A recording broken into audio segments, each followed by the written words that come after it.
مولا آپ کو کسی غم میں نہ رلائیں اور ان کے غم کی ڈھیر نعمت آپ کو عطا فرمائیں۔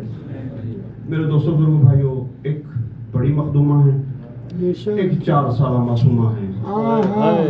مزاج ان کا یہ ہے کہ اگر کوئی اکبر کے مسائل پہلو تہی کر دے تو بڑی مخدومہ کو بہت تکلیف ہوتی ہے، اور اگر کوئی عباس کے مسائل پہلو تہی کر دے تو چھوٹی معصومہ بہت ناراض ہوتی ہے۔ میں آپ کو ساتھ ملا کے مخدومہ سے معافی مانگ کے پاک بی بی کو پرسہ دینا چاہتا ہوں۔ بی بی ہم نے آپ کو بہت دیر بٹھایا، معذرت چاہتے ہیں۔ میرے دوستوں بزرگوں بھائیوں، نہ اکبر کی شہادت عام ہے نہ عباس کی شہادت عام ہے۔ میں کس قطار میں کھڑا ہوں اور میرا کیا مقام ہے؟ وہ علماء جن کو علماء ربانیین کہا گیا ہے، وہ علماء فرماتے ہیں کہ ہم نے آج تک اس بات کا فرق ہی نہیں سمجھا کہ حسین کے مزاج پہ اکبر کی شہادت کا زیادہ اثر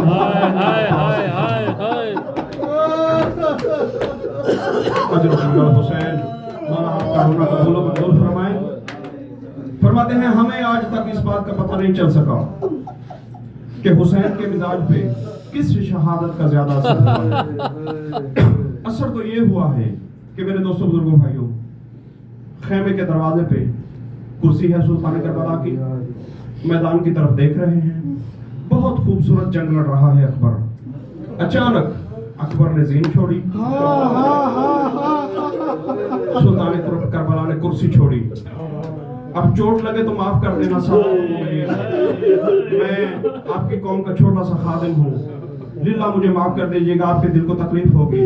جو ہی اکبر نے زین چھوڑی ہے، حسین نے کرسی چھوڑی، مرتجز ادھر کھڑا تھا، حسین اس طرف چلا۔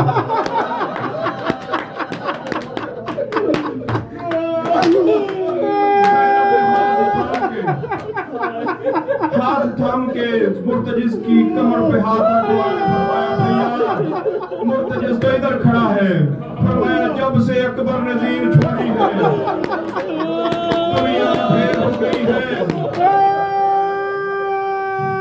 حسین کی بینائی کربلا کی ریت میں گم ہو گئی۔ اجروں کو ملا حسین، پتہ نہیں کیسے کرتے پڑتے حسین اکبر کی لاش پہ پہنچے، جو ہی بیٹے کے پاس بیٹھے، بیٹے کا سر زانوں پہ رکھا، آسمان کی طرف دیکھ کے کہا شہید کو رونا ثواب ہے، تیرے نبی کی شریعت ہے۔ بیٹا سمجھ کے نہیں، اگر شہید راہ خدا سمجھ کے تیری اجازت ہو تو ایک بوسہ لے لوں۔ حسین میرا عرش گر جائے گا، جلدی بوسہ لے۔ اب میرے دوستوں بزرگوں بھائیوں بتانا یہ چاہتا ہوں کہ حسین کے مزاج پہ اکبر کی شہادت کا اثر کیا ہوا ہے۔ جھکے حسین بیٹے کا منہ چومنے کے لیے۔ اب منہ چومنے کے لیے جھکنے اور اٹھنے میں وقت کتنا لگتا ہے؟ جب جھکا ہے حسین، داڑھی میں ایک بال بھی سفید ایک بال بھی سیاہ نہیں تھا۔ ایک بوسے کے وقت میں زہرا کے بیٹے کی داڑھی سفید ہو گئی۔ اجروں کو ملا حسین، اجروں کو ملا حسین، اجروں کو ملا حسین۔ مولا آپ کا رونا قبول فرمائے۔ بس دو جملے سن لینا، دو جملے بس آپ کی زحمتوں کو میں تمام کرنے لگا ہوں۔ میرے دوستوں بزرگوں بھائیوں، اکبر کی شہادت کا یہ اثر تھا، حسین کی بینائی پہ اثر پڑ گیا، لیکن کمر خمیدہ نہیں ہوئی کمر ٹھیک تھی حسین۔ اللہ اکبر۔ عباس نے زین چھوڑی، حسین کا کمر پہ ہاتھ آیا۔ مختار کا دور تھا، ابو خلیق نامی ایک ملعون گرفتار ہوا، مختار کے سامنے پیش کیا گیا۔ مختار نے کہا ملعون کیا کام تھا تیرا ابن سعد کے لشکر میں؟ اس نے کہا مختار میرا اور کوئی کام نہیں تھا، میں لشکر کی تعداد لکھا کرتا تھا۔ مختار نے کہا کیا کبھی ایسا بھی ہوا کہ تیرے دل پہ بھی دھچکا لگا ہوا ہے؟ کہتا میں چونکہ ایسے لوگوں میں رہتا تھا، فطرتاً میں ان جیسا تھا، لیکن ایک منظر نے میرے دل کو ہلا دیا۔ مختار کہتا کیوں؟ کہتا ہے جب سب چلے گئے پیچھے خیام حسینی تھے. اب آنکھوں میں منظر سجانا, پیچھے خیام حسینی کی قطار تھی اور خیام کے بعد بس دو جوان کھڑے تھے, ایک حسین تھا ایک عباس تھا. دونوں بھائیوں میں گفتگو ہوتی تھی. جب کبھی عباس میدان کا رخ کرتے تھے حسین پیچھے سے کمر میں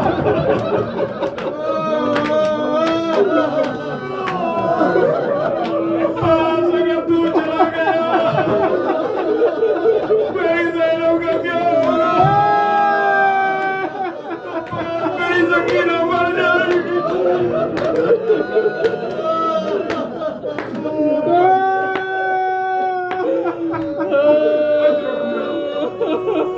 چلے عباس میدان کی طرف چلے عباس. حسین دیکھ رہے ہیں, حسین خیام حسینی کے پاس ہے. ادھر عباس نے بہت خوبصورت جنگ کی, سارا واقعہ چھوڑ دیا, زین چھوڑ دی عباس نے. جو ہی عباس نے زین چھوڑی ادھر حسین نے کرسی چھوڑی اور ہاتھ کمر پہ آیا. اونچا بین کر کے حسین نے کہا الان انکسر ظہری, آج میری کمر ٹوٹ گئی عباس. کمر پہ ہاتھ رکھ کے عباس کی لاش میں آئے حسین. زانو ایک تسبیح حسین نے عباس کے ساتھ رکھا, لیکن اس سے پہلے خیانت نہ ہو جائے ایک جملہ اور کہہ دیتا ہوں میرے دوستو بزرگوں بھائیو. جو ہی عباس گیا, عباس نے زین چھوڑی, حسین نے خیموں کے پاس سے عباس کی طرف چلنا شروع کیا. اب منظر جانتے ہو کیا ہے؟ حسین کا کمر پہ ہاتھ ہے. دور سے حسین نے عباس کے لاشے کی حالت دیکھی. امامہ اتار کے زمین کربلا کی خاک اٹھا کے سر پہ ڈالی.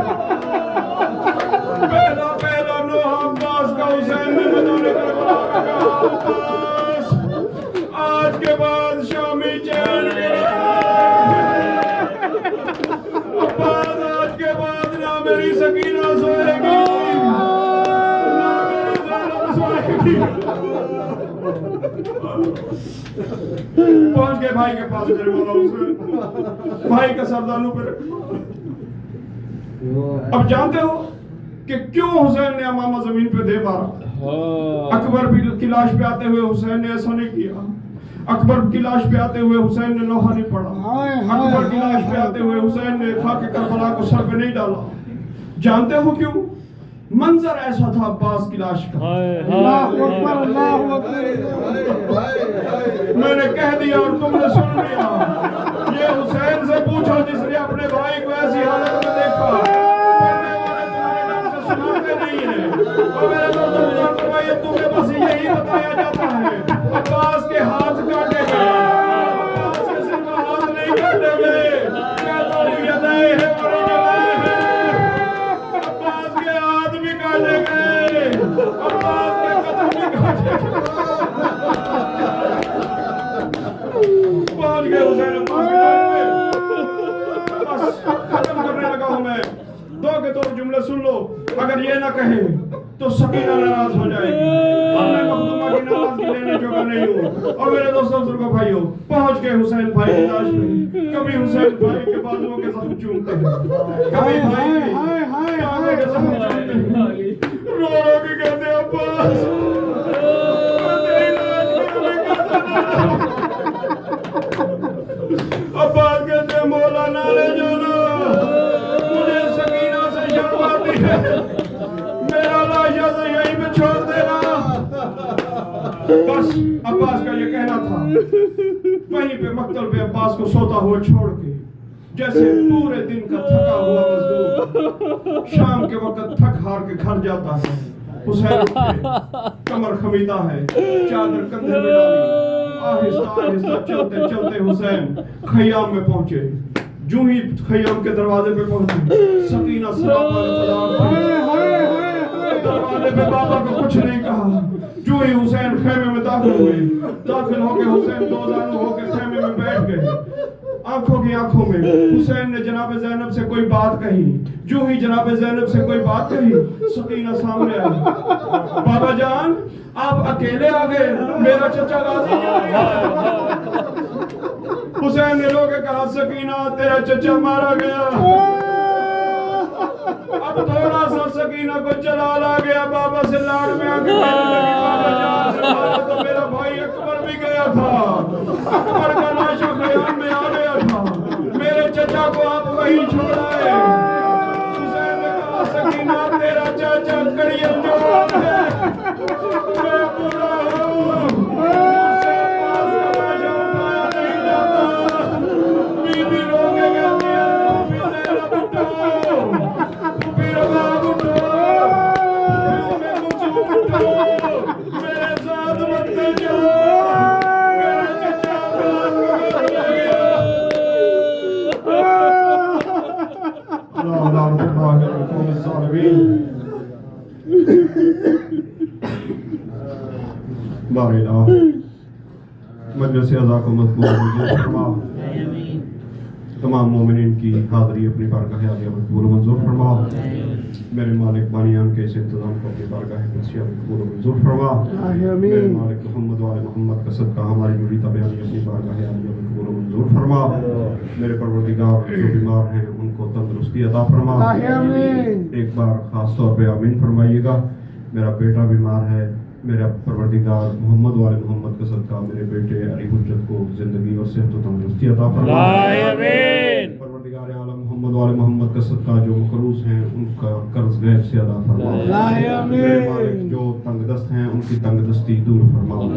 میرے مالک دیار غیر میں ہم مومنین کی جو جو پریشانیاں ہیں، جو جو حاجات و قضاءات عدل و شریعت کے نزدیک جائز ہیں، اپنی بارگاہ عالیہ سے غایت المرام تک پہنچا، اور بار الہ محمد و آل محمد کا صدقہ ایسی دعائیں بھی ہوتی ہیں جو ہمیں یاد نہیں رہتی، تو عالم الغیب ہے، سب جاننے والا ہے، پروردگار عالم ان دعاؤں کو بھی اپنی بارگاہ عالیہ میں مستجاب فرما جو ہمیں بھول جاتی ہیں۔ اور میرے مالک ہماری لاکھوں دعاؤں کی ایک دعا ہے، ہمارے وارث کا جلد سے ظہور اللہم کل ولیک الحجۃ الحسن صلوات علیہ وعلی آبائہ فی حال الساعۃ وفی کل ساعۃ من ساعۃ اللیل والنہار ولیہ وحافظ وقائدا وناصرا ودلیلا معینا حتی تسکنہ ارضک طوعا وتمتعہ فیہا طویلا یا رب محمد وآل محمد عجل فرج آل محمد اللہم صل